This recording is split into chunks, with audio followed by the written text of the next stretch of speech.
how many people do we have in? Shall we see? Um, Not quite enough. Let me give an at over here. Oh, by the way, this is Jay. Oh, okay. This is Jay from TradeAtEase.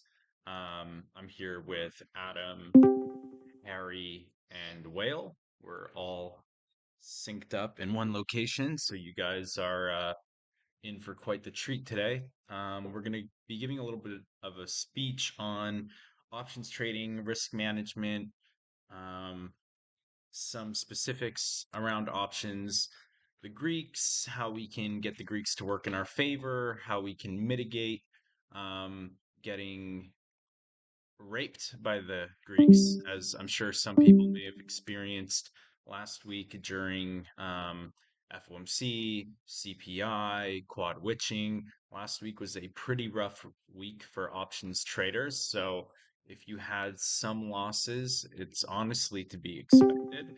That's kind of why I told some people to take off um, last week, because it is just such a tricky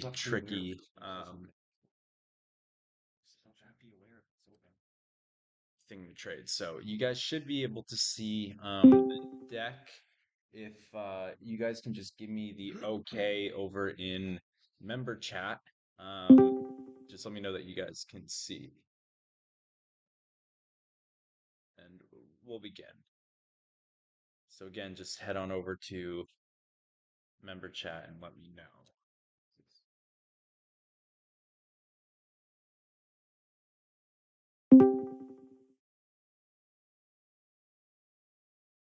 And we can dive right into it.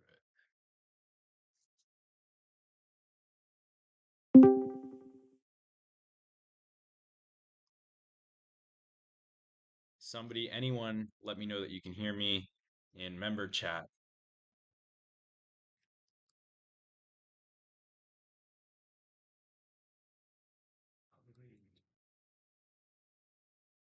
Currently driving. Can you hear? Oh, okay, fantastic.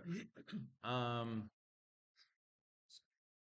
so let's dive into what is an option. I'm sure most of us are pretty familiar already with what an options contract is, but if you're not familiar, an options contract is the right but not the obligation to buy in the case of a call, or put, or to sell in the case of a put, 100 shares for the most part at a predetermined strike price. European options allow the holder to exercise the option only at expiration time. So if you ever buy VIX calls, for example, those are European options, which means that you can't exercise the option earlier. But I don't think most of you guys traded options on the VIX. So I think like almost like 95% of options on the market are American options. SPX SPX is European. is European, and SPX is also cash settled, and is settled in the morning, right? Um, no, ES options are settled in the morning. SPX is aftermarket. Anyway, so when you buy an option, you're buying the contract to exercise the shares at a certain to buy or sell the shares at a certain strike price, and you pay a premium for this. The option seller, the person who takes the other side of your trade or is providing the option to you, receives that premium, also known as the option price, in exchange for taking on this risk and like underwriting this contract, basically. Um, Now, we're going to get into how options are priced here. This is going to be, we're going to try and keep it pretty simple here. Um, Obviously, options pricing and pricing models are extremely complicated. But, we're going to give you a brief overview of how options pricing is determined. So basically, market makers use these things called Greeks, and to determine the price of an option. And basically, the Greeks are just a whole lot of variables that determine the option's worth. So an option has both intrinsic and extrinsic value. Um, so you're like, okay, Jay, like you said that you're going to keep it simple, bro. Like, what are you talking about? Um, just to kind of put it this way, an out of the money option has zero intrinsic value because the contract that you're purchasing is basically not applicable, right?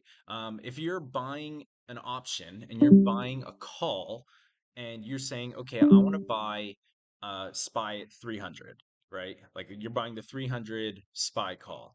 And let's say that SPY is trading 295. That option has zero intrinsic value because you can go buy SPY cheaper than your call option. So that contract is basically fucking useless. The contract in itself. Now, why does you're saying, okay, well, that kind of makes sense, but why do I still have to pay for this option if the contract itself is fucking useless? And the reason for that is because options also have extrinsic value. Extrinsic value is basically all the Greeks and the probability that the option will or could technically become worth something at some point in time. So basically, if SPY's trading 295 and you buy the 300 SPY call, well, the market makers are saying, okay, well maybe there is a world in which SPY trades 350 within the next month or something like that, and they have to price in that risk. And how do market makers price in this risk? Well, they mainly do it based on four different Greeks. You have theta, which is the time of the bet, right? So, like, how long until this option expires? As the expiration approaches, the extrinsic value of the option will approach to zero, right? Because as there's less time remaining in the option, you have less chance of that option going in the money, right? Now, this we refer to this constantly as theta decay or theta rape, right? This is why, in general, zero DTEs tend to exponentially go down past like 12 p.m., right? Like, have you ever bought an option at like 10 a.m.? The market's kind of going, you're stupid, right? Like, first of all, you bought it at 10 a.m., you bought really far out of the money because you're like, okay, maybe this is just a lotto or something like that. And you're like, okay, well, the market's starting to go in my direction, but now it's like 1 o'clock, right? And you need the market to move like another 20 points in your direction. Uh, but time is quickly moving against you, and you're just losing all the theta in the contract.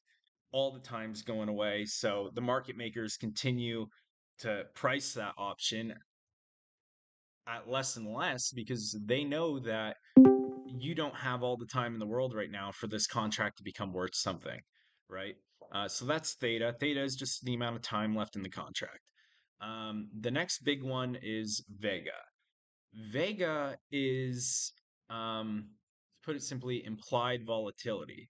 As the market expects more volatility in the price of the stock, the vega of the option causes the value of the option to typically rise. So what does that mean? Let's say that there's like like Tesla's having their earnings, let's say tomorrow. Um, the vega on the Tesla options tomorrow would be extremely juiced compared to the Tesla options 3 weeks ago, because the market has to price in these crazy earnings or announcements or these fundamental things that can affect the price of the stock that aren't usually there. So it's always good to know when you're buying an option what's Vega like. So what's the implied volatility of this option compared to, let's say, its historical volatility. But we'll get into that in a second because that's something that's a little bit more advanced and can really like fuck with your trade. Um, and we'll talk about how to minimize that when we start talking about spreads and stuff like that. But the next one, and this is the one that I think that we're mostly concerned about in terms of turning a profit on our options, is delta. Delta is the option relative to the underlying price, or rather the option value, sorry. So basically, the closer you are to having your strike or your contract, your strike price to the underlying, your delta is going to go up. So, I mean, do we really want to get into like a delta as being the number of shares that the market makers have to, or do we just want No, to keep we'll keep it lighter than yeah, that? Okay. So basically, as the delta of the option increases or decreases for puts, the price of the option will go up. Uh, and that's about all we need to know here. Gamma is okay. This is now we're getting into like the in between the ears shit. Um, Gamma is the rate of change of delta. So gamma causes delta to change non-linearly and is often responsible for ridiculous surges in options prices, uh, particularly those with uh, less time or I mean, we can get into gamma squeezes and stuff, but we'll probably save that for the next class. Like if you guys were around during the GME fiasco, that was essentially a gamma squeeze, and we can go into that in a different thing because we got tons of notes on that. But let's go into now that we kind of know how options are priced at least at like the very base level. We can start going into managing our risk with options.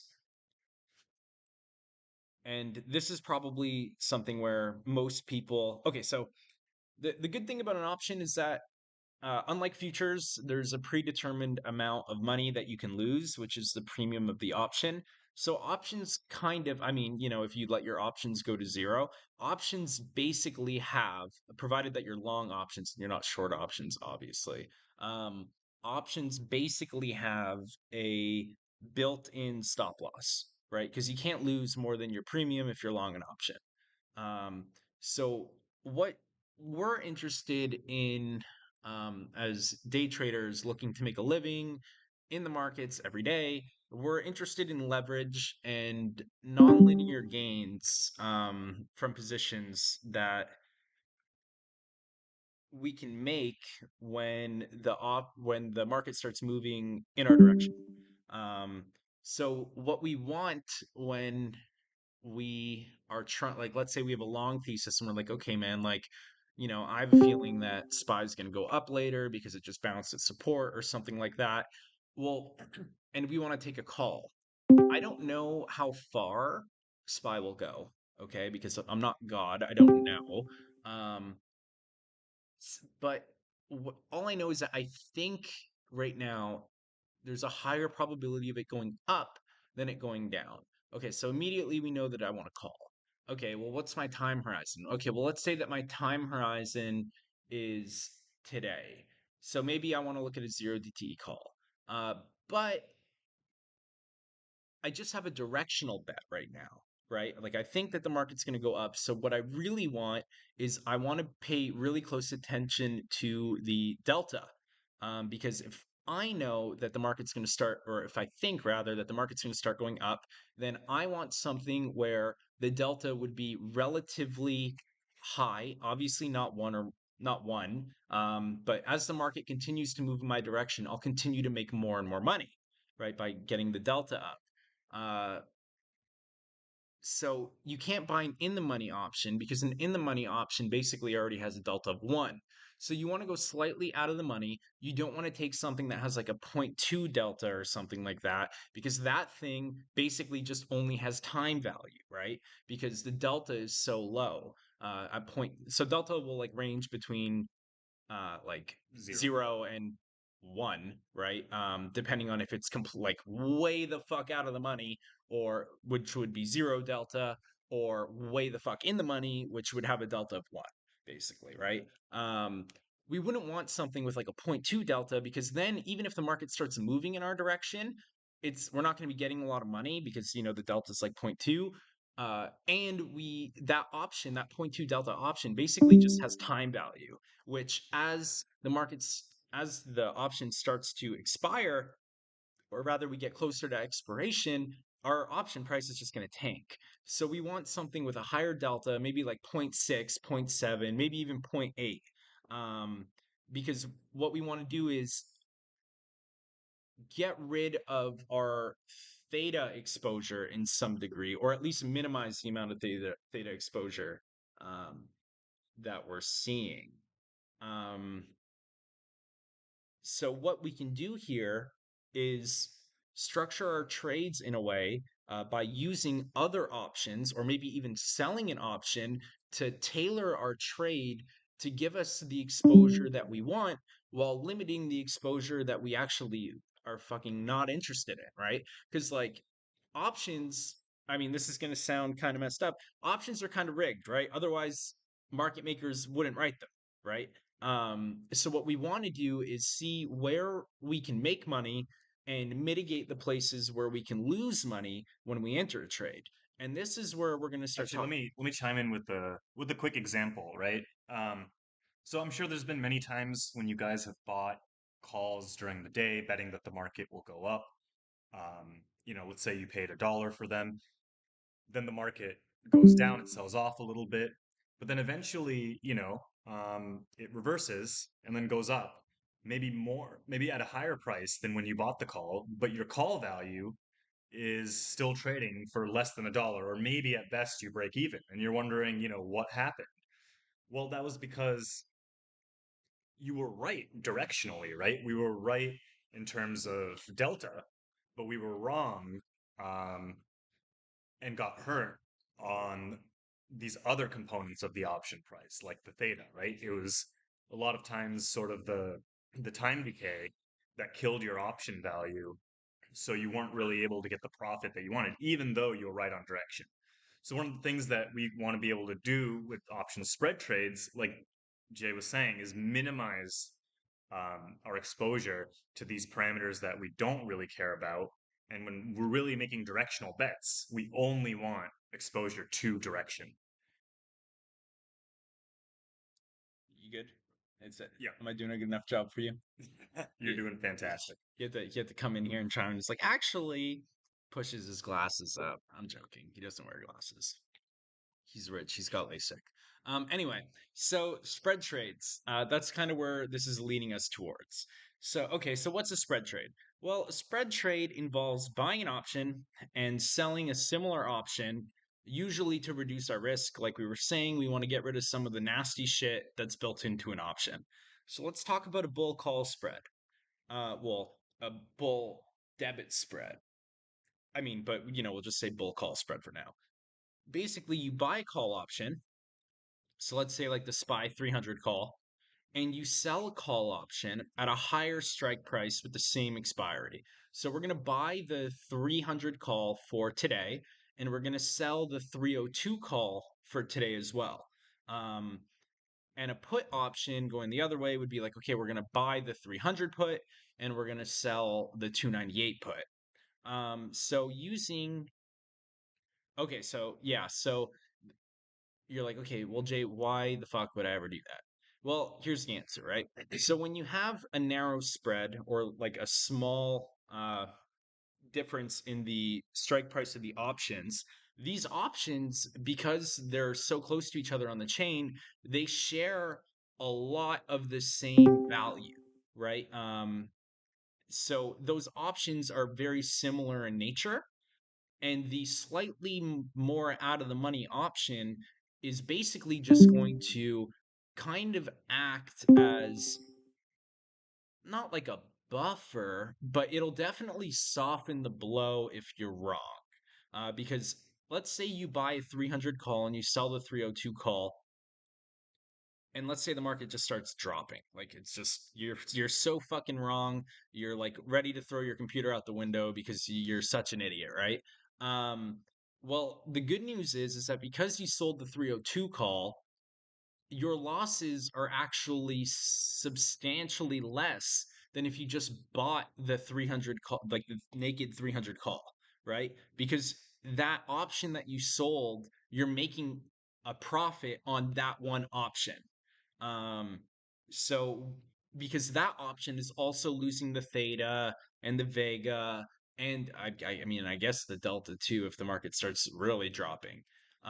So, oh, you're like, okay, so It can minimize my losses, I guess. Now, what does it do for the upside? And this is where we're going to get into the expected payoff. So let's take a look at this example. I hope you guys can see it on the screen. We buy a call option on Apple with a strike price of $100 and pay a premium of $3. We're going to sell another call option at a strike price of $105 and receive a premium of $2. Um, we're going to on the next slide we're going to take a look at our payoff at expiration for just the long call versus the call spread. So being long just the 100 call versus buying the 100 call and selling the 105 call, and we're going to take a look at these two option payoffs and see how this works. Now, the spread is going to have a lower upside. It's going to have something called capped profits, but it's going to have a substantially lower amount of downside as well. The value of the spread will not decay as severely as long as the long call, um, sorry, the, I don't think this was written properly. The value of the spread will also not decay as severely as a long call due to it having, okay, as it having less data exposure. Yeah, so that just circles back to what we were saying about the short option, um, you know, acting as a buffer for our losses and basically padding our stats a little bit. So let's take a look at the example payoff. And here you're going to see that the solid green line is the long 100 naked call spread. So like, okay, you're just aping into 100 calls. This is what your payoff is going to look like, right? If the market closes below 100, you're fucked. I mean, provided that you're trading a zero DTE, the market closes below 100, you're absolutely fucked.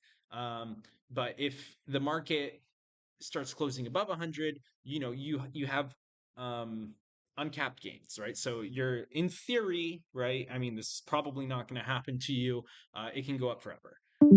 But the way that a call spread works, if you take a look at the hyphenated line, is that it takes on substantially less risk and caps your gains, right? So we can see that on this call spread, your maximum loss would be about $1, and your maximum gain would be about $4. Whereas on the naked call spread, you can lose all of your premium. You can lose $3, so $300, and your gains are uncapped. But we all know that the market just doesn't go up in one direction forever. So the uncapped gains thing is, although it's technically correct, we should never be thinking about, oh, like the fucking gambling mentality of like, oh man, this one trade could be fucking 1,500%. So That the way I like to think about it is you can look at it as three scenarios, right? When your option expires. And let's take both the call and the call spread. So scenario one, you're wrong, right? The market closes below 100 here, um, and your options are worthless. In this case, you're winning with the call spread relative to the call because you've lost less money, right? With the call spread, you've only lost $1, but with the call, you'd have lost $3, so three times as much. Um, the second scenario is, the stock closes somewhere between $100 and $105. In that scenario, the call spread is still winning because, as you can see, since we paid less to enter it, um, our profit is going to be more. So, you know, whether it closes below 100 or above 100 and less than 105, we're still winning with the call spread. The only scenario where the long call profits more than the call spread is where the market, just blasts through that $100 strike and closes, above 105. Then at that point, we're capping our upside with the call spread and we're giving up some of the gains. We've still made a lot of money, still made right? 400%. Yeah, it's a 1:4 hour trade. We've still done very well, but we're leaving a little bit of that extra juicy upside on the table. So really, in 2 out of 3 scenarios, you're winning with the call spread over the call, and that's why we feel that this is often a much better type of trade structure for what most of us are looking to do when we day Hmm. trade options. Yeah, so this is, and people ask Jay, because like I trade options quite a bit. You guys say like, oh Jay, like what kind of options trades are you taking? And I almost always say spreads. because I don't give a shit about trying to hit these home run trades, right? I'm perfectly happy taking 1 to 2, 1 to 3, 1 to 4 are our option trades. I don't need my one winner to go, 15 times what I paid for it, because, that's just not sustainable. So definitely having 2 out of 3 win conditions is significantly better. So what we're going to get into next is the live example, and this is going to be actually from last Friday. So on the 16th at 12, Harry averaged into 38.70 calls, expiring on the same day. His price was $1.75. By 1 p.m., the call value decayed by 50% just because of theta, and I guess some delta too. The market sold off a The little bit. market Yeah. sold off a little bit, so some delta was lost for sure, but mostly theta, um, and gamma, I guess technically. Hmm. Um, anyway, so he bought in at 175. An hour later, they were at 87 cents. Obviously, not a great trade so far. Definitely not good. At 315, the call had become profitable by over 80%, valued at $3.20. So the market, granted, the entry was a little bit early. The trade drew down quite significantly. It was like 50%, right? But then the market rallied because, quad witching, crazy shit happens. And, suddenly the option's up over 80%. But let's say we entered a call spread instead at that moment, right? At 12 o'clock, instead of just buying it naked, let's say you took a call spread because you're like, wow, Jay, I really think that the market's going to go up, but it's quad witching. The market's kind of fucked. I'm kind of gambling a little bit on zero DTEs. How can I minimize the theta and still, capture the upside? So let's say you bought the 37.80 call, but you sold the 38.75 call. You would have paid a premium of 0.4, so $40 on this trade. But if that call spread closed completely in the money, you'd actually make $500. So $5, right, per spread because times 100. So you would have paid $40 to make $500, which gives you, an RR of roughly 1 to 12 or so. So let's fast forward a little bit. If you entered this call spread, we already know that we're putting up less premium, right? Because instead of paying $1.75 per contract, we're only paying 40 cents a contract. Uh, we'll skip forward to 130. The spread value only decayed by 30% compared to the naked call, which decreased by Oh, even sorry, that more should than. be 1 p.m., not Okay, by 1:30. one. Yeah, Yeah, okay. I yeah. was gonna say. But anyway, by let's say 1 p.m., the spread value decayed by 30%, whereas the naked call option decayed by almost 50%. Despite being very far out of the money, this call spread didn't decay as much because you wrote the option to kind of pad your losses, right?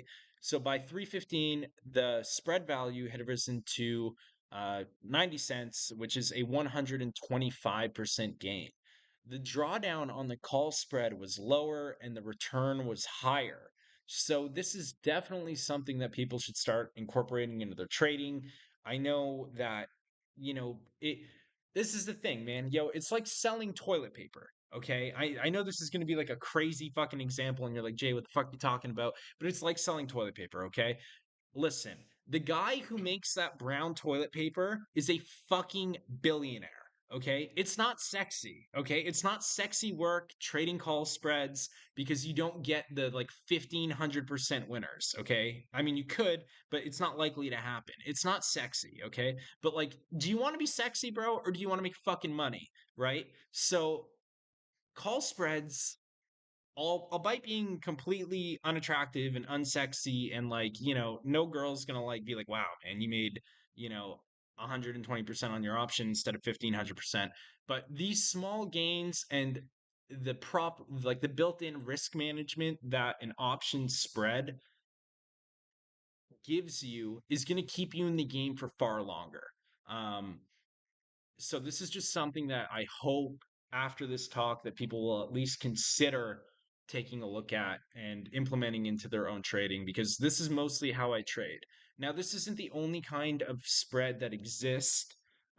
There are way more complicated spreads that we can continue to make videos on. Um, but this is probably the easiest spread for people to kind of get into. Um, Now, if this is something that you're interested in, just let us know. Open up a ticket, say, hey man, we enjoyed this video. Why don't you start teaching us about all these other spreads and all the other different ways that I can make money? Because I love trading options, but I fucking hate getting fucked by theta. So why don't you tell me how I can make money while mitigating that loss, right? So at this point, I think we're going to take some questions if you guys have any on call spreads or put spreads. And yeah, so just go ahead and type them in member chat or in the TAE lounge, whichever We have a one. chat. Yeah, Okay, we there we do go. have a Yeah. chat. Yeah, so just go ahead and, if you have any questions, I think this was pretty thorough. Um, Can we take questions on voice too? So, yeah, we can take questions on voice if people want to, I think. So Jay, while we wait for these questions to roll in against the YouTube stream delay, etc., is it basically are these vertical spreads basically a built-in hedge? Would you say? Yeah, totally. Yeah. Totally. You're 100% hedging your long position by selling slightly out of the money strike against it. I'm just saying like, hey man, oh, I'm trying to think of an example for this. Can you give me an example of like a nut? Like this is, oh, you're on the spot right now. Like, hey man, I bet you can do this, but I bet you can't do this. You know what I mean? Like that's basically what the option is, right? It's like I bet you I can dunk on a 7 foot net, and you pay me $5 if I can dunk on a 7 foot net, and I'll pay you like $3 if I can't dunk on a 10 foot net. mhm. But like, jokes on you, I'm 5'7" and can't jump very high, so like obviously this trade's gonna work out in my favor. You're just hedging your bet basically. Gotcha. Great. Um, so I see some questions coming in on YouTube, which is not the area which you wanted them, but I'm going to answer them anyway. Uh, so when you buy a call, how do you sell a spread? So you press sell. You do press sell. It depends on your broker. If you already have a call option, a naked call option, almost, I think every broker in the United States will let you sell the higher strike option. Um, Regardless of the margin maintenance. yeah, regardless of how much money you have in your account, or your margin maintenance or your margin requirements. Um, but you can only I'm pretty sure the broker will only let you do it 1 to 1, right? So if you have one long Mhm. option, you can only sell one short option. Like don't sell two short options. That's a completely different risk payoff that has a completely different like downside, uh completely different left tail. Don't do that. That is not a call spread that we're talking about right now. That's a completely different kind of trade. And I implore you not to do that very strongly. You could sell less than the number of Yes. contracts you're long, but you shouldn't sell more. Now, you can, as Jay said, you can enter a call spread by first buying the long call and then buying, like selling a The call short right call. Yeah. afterwards.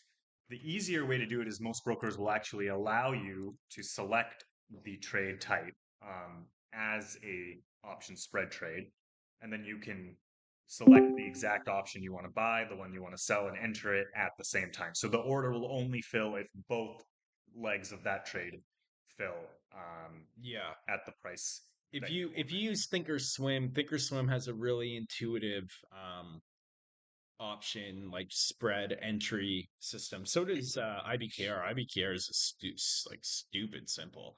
Um, in general, though, I think you want to probably try and get filled at the mid. But you can market into them it. too. I think the next question is a good question. Do you have a rule for how much higher the strike price should be for the sell leg?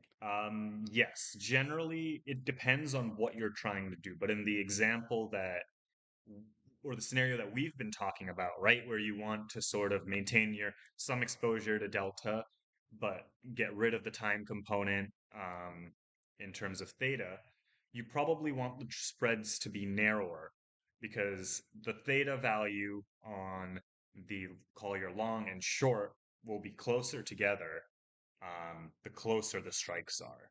So generally, you probably want narrower spreads in this case. Yeah, 100%.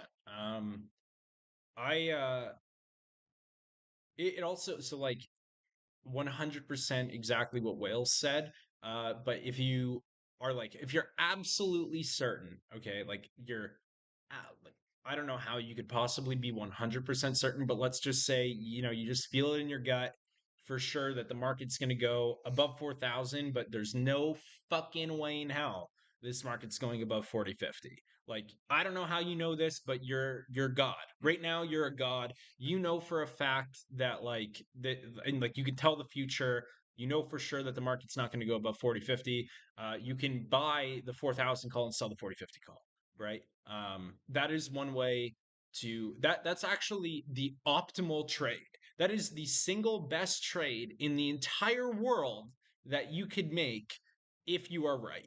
Mm-hmm. Because you're going to be long from 4,000 basically, and you're going to be short from over 4050, right? Or rather, you're going to No. no long exposure Yeah. above 4050, and the market's not going to go above 4050, right? So you're like double dipping basically. So it just kind of depends on your conviction and all that, all like variety of other things. But basically, what we're trying to get is exactly basically what we're trying to do and convey in this like little education thing is narrow call spread save accounts. Um, you know, The more advanced way of looking at it, once you're a little bit more comfortable with spreads, is when we were talking about the risk reward setup that you get. Is if you're looking for a certain risk reward, you can choose strikes appropriately so that, they're as out of the money as you want and have the right risk reward profile that you're comfortable with. So I know some people that only like to take spread trades if it's a 1:5 RR or better. that's Casey, right? Yeah. Yeah. So, for example, then you want to set up the spread trade and choose the strike width such that you're getting that. Yeah. Yeah. We know a great trader. His name's Casey. Dude's a literal rocket scientist, and he basically makes all of his money trading spreads. And what he'll do is he'll look for these scenarios in the market where he can enter a spread and make, five a maximum of 500% on the play. And that's all he does. He just waits for these trades. Maybe he sees one of them a week. Maybe he only sees, two of them a month or something like that. But when he hits these trades, the guy makes absolute fucking bank, right? Which is way better than trying to swing at every pitch with naked call options. Mhm. So yeah. That's pretty much everything. So yeah, if that's it, it was a pleasure having you guys here. I'm not sure if this thing will be recorded and shared for everyone, because we appreciate you guys coming. If you guys want more chats on spreads and the different kind of spreads, the more complex spreads, uh, we can definitely do that. Just let us know if this was interesting to you, if you learned anything, etc. Enjoy the rest of your weekend, what's left of it, and I will catch you guys tomorrow. Ciao.